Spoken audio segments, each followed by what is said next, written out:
Hi friends, ഞാൻ Aneesh ഉദനൂക്കാരൻ inverter care Payyanur നമ്മുടെ പുതിയ വീഡിയോയിലേക്ക് എല്ലാവർക്കും സ്വാഗതം.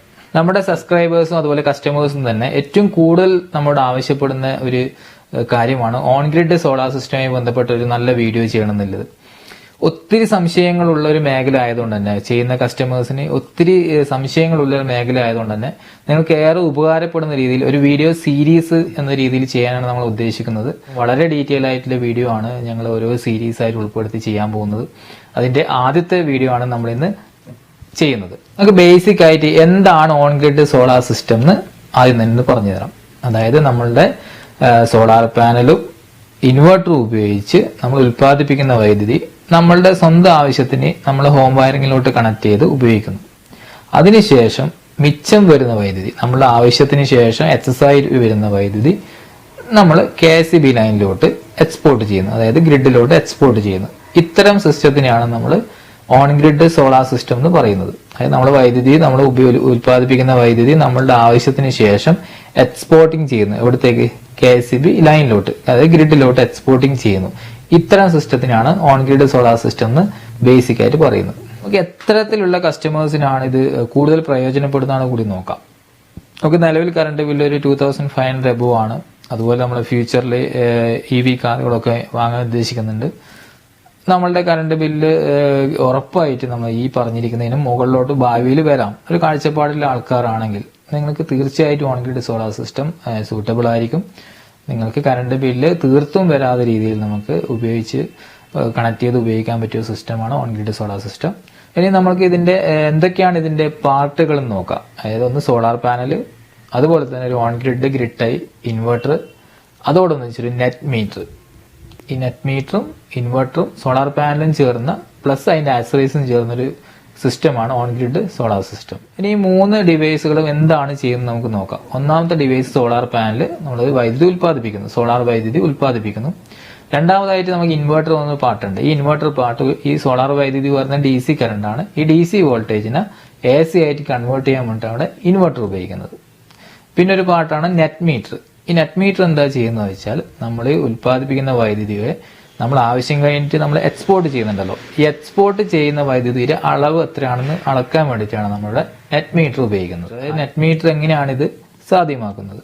അതായത് നമ്മൾ സാധാരണയായിട്ട് നമ്മൾ ഉപയോഗിക്കുന്ന KSEBയുടെ മീറ്റർ എന്ന് പറയുന്നത് സിംഗിൾ ഡയറക്ഷൻ മീറ്റർ ആണ്. സാധാരണ എനർജി മീറ്റർ ഒരു ഡയറക്ഷനിലേക്ക് മാത്രമാണ് അതിന്റെ അളവ് രേഖപ്പെടുത്തുന്നത്. അതായത് നമ്മളുടെ KSEB ലൈൻ ഗ്രിഡിൽ നിന്ന് നമ്മുടെ വീട്ടിലേക്ക് കണക്ട് ചെയ്തിരിക്കുന്ന ലോഡിലേക്ക് എത്ര വൈദ്യുതി പ്രവഹിക്കുന്നത് മാത്രമാണ് ആ നെറ്റ് സാധാരണ മീറ്റർ ചെയ്യുന്ന ഫംഗ്ഷൻ. പക്ഷെ ഇവിടെ നെറ്റ് മീറ്റർ എന്ന് പറയുന്നത് ഫംഗ്ഷൻ, ഇതിന്റെ ഒരു ഫംഗ്ഷൻ എന്ന് പറയുന്നത് നമ്മൾ ഇങ്ങോട്ട് ഉപയോഗിക്കുന്ന വൈദ്യുതി, നമ്മുടെ KSEB ലൈന് നമ്മുടെ വീട്ടിലേക്ക് പ്രവഹിക്കുന്ന വൈദ്യുതി എത്ര യൂണിറ്റ് ആണെന്നുള്ളതും നമ്മൾ സോളാർ സിസ്റ്റത്തിൽ നിന്ന് മിച്ചം വരുന്ന വൈദ്യുതി KSEB ലൈനിലോട്ട് എക്സ്പോർട്ട് ചെയ്യുന്ന എത്ര യൂണിറ്റ് ആണെന്നുള്ളതും രേഖപ്പെടുത്തുന്നതിന് വേണ്ടിയിട്ടാണ് നമ്മളിവിടെ നെറ്റ് മീറ്റർ ഉപയോഗിക്കുന്നത്. KSEB ലൈനിലോട്ട് എങ്ങനെയാണ് എക്സ്പോർട്ടിങ് സാധ്യമാവുന്നതിൽ നമ്മൾ വീട്ടിലോട്ട് KSEB ഗ്രിഡിൽ നിന്ന് സപ്ലൈ എടുക്കുന്നത് എങ്ങനെയാണ്? നമ്മൾ സർവീസ് വയറുകൾ വഴിയാണ് നമ്മൾ വീട്ടിലോട്ട് സപ്ലൈ എടുക്കുന്നത്. ഈ സെയിം സർവീസ് വയറുകൾ വഴി തന്നെയാണ് നമ്മൾ KSEB ഡിസ്ട്രിബ്യൂഷൻ ലൈനിലോട്ട് ഗ്രിഡിലോട്ട് നമ്മൾ എക്സ്പോർട്ടിങ്ങും ചെയ്യുന്നത്. അതായത് രണ്ടിനും 2 ലൈനായിട്ട് ഉപയോഗിക്കുന്നില്ല, നമ്മൾ ഇമ്പോർട്ടിങ്ങിന് ഉപയോഗിക്കുന്ന സെയിം വയറിലോട്ട് തന്നെയാണ് KSEB ലൈനിലോട്ട് ഗ്രിഡിലോട്ട് എക്സ്പോർട്ടിങ്ങും ചെയ്യുന്നത്. അതിന് സെപ്പറേറ്റ് ലൈൻ ആവശ്യമില്ല.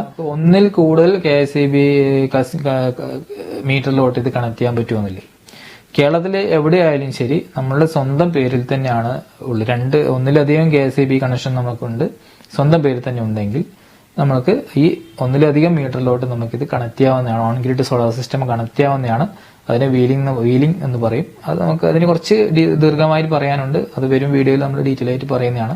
ഒന്നിലധികം മീറ്ററിലോട്ട് നമുക്ക് on grid solar system connect ചെയ്യാം. 2 മീറ്റർ ഒരേ കൺസ്യൂമറുടെ പേരിലായിരിക്കണം എന്ന് മാത്രമേ ഉള്ളൂ. കേരളത്തിൽ എവിടെയായാലും ബുദ്ധിമുട്ടില്ല. അതുപോലെ തന്നെ ഓൺ ഗ്രിഡ് സോളാർ സിസ്റ്റമായി ബന്ധപ്പെട്ട് നിങ്ങൾ അന്വേഷിച്ച് വരുമ്പോൾ നിങ്ങൾക്ക് ആദ്യം ചിലപ്പോൾ തോന്നുന്ന സംശയമായിരിക്കാം, ഇത് കറണ്ട് ഉള്ള സമയത്ത് മാത്രമേ വർക്ക് ചെയ്യില്ല, അപ്പൊ കറണ്ട് പോയി കഴിഞ്ഞാൽ നമുക്ക് സപ്ലൈ കിട്ടുന്നില്ലല്ലോ എന്നുള്ളത്.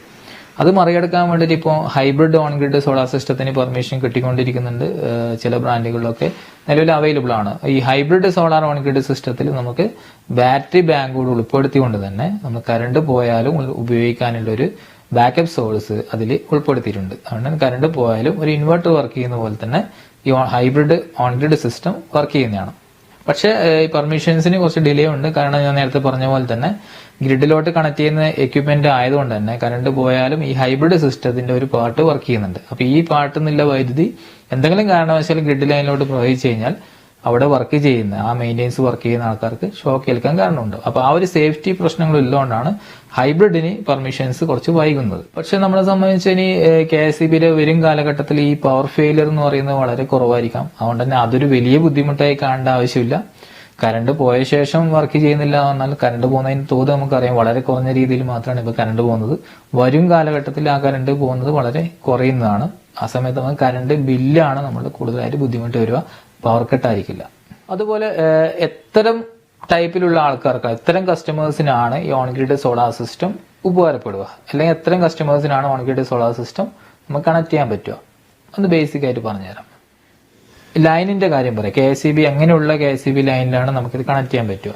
നിങ്ങൾക്ക് നിങ്ങളുടെ വീട്ടിൽ KSEB വഴി കിട്ടുന്ന വൈദ്യുതി 200 വോൾട്ടേജിന് മുകളിൽ സ്റ്റേബിളായി കിട്ടുന്നുണ്ടെങ്കിൽ, അതുപോലെ 250 വോൾട്ടിന് മുകളിൽ പോവാതെ കിട്ടുന്നുണ്ടെങ്കിൽ, അതായത് അപ്പർ വോൾട്ടേജ് 250ഉം ഡൗണർ വോൾട്ടേജ് ഒരു 200 വോൾട്ടേജും ഈ റേഞ്ചിലാണ് നമ്മളുടെ KSEB വോൾട്ടേജ് നമുക്ക് ലഭിക്കുന്നതെങ്കിൽ ആ ലൈനിൽ നമുക്ക് ഓൺഗ്രിഡ് സോളാർ ഇൻവെർട്ടർ വളരെ സേഫായിട്ട് ബുദ്ധിമുട്ടില്ലാതെ കണക്ട് ചെയ്യാം. ഇത്തരം വോൾട്ടേജ് വേരിയേഷൻ ഉള്ള സ്ഥലങ്ങളാണ്, ഇതിലും താഴേക്കോ മുകളിലോട്ടോ വോൾട്ടേജ് വേരിയേഷൻ ഉള്ള സ്ഥലങ്ങളാണെങ്കിൽ നിങ്ങൾ ഓൺഗ്രിഡ് സോളാർ സിസ്റ്റം ചെയ്യുന്നതിന് മുന്നേ നിങ്ങളുടെ ഏജൻസിയുമായി വളരെ ഡീറ്റെയിൽ ആയിട്ട് ആ കാര്യം സംസാരിച്ച് വളരെ ചെക്ക് ചെയ്തിട്ട് മാത്രമേ ചെയ്യാൻ പാടുള്ളൂ. കാരണം on-grid solar system inverter work ചെയ്യണമെങ്കിൽ ഈ ഡൗണർ അല്ലെങ്കിൽ ഹയർ വോൾട്ടേജിന്റെ അടിയിലായിരിക്കണം നമ്മളുടെ ലൈൻ വോൾട്ടേജ്. അതും ഡീറ്റെയിൽ ആയിട്ട് നമ്മൾ വരും വീഡിയോയിൽ നിങ്ങൾ പറഞ്ഞു തരുന്നതാണ്. ഇനി നമുക്ക് നോക്കാം. കസ്റ്റമേഴ്സിനുള്ള ഒരു ന്യായമായ സംശയമാണ്, നമ്മൾ സാധാരണ നോർമൽ സോളാർ സിസ്റ്റം ഒക്കെ കണക്ട് ചെയ്യുന്ന സമയത്ത് നമുക്ക് KSEBിയുടെ പെർമിഷൻ ആവശ്യമില്ല, ഈസി ആയിട്ട് കണക്ട് ചെയ്യാം. എന്തുകൊണ്ടാണ് ഓൺഗ്രിഡ് സോളാർ സിസ്റ്റത്തിന് ഇത്രയും ഒരുപാട് ബുദ്ധിമുട്ടുകൾ കണക്ട് ചെയ്യാനും അതിന്റെ എല്ലാ കാര്യത്തിനും കുറച്ച് ഡിലേ ആവുന്നതൊക്കെ എന്തുകൊണ്ടാണെന്നുള്ള സംശയം ബേസിക് ആയിട്ട് ആൾക്കാർക്ക് ഉണ്ടാവുന്നതാണ്.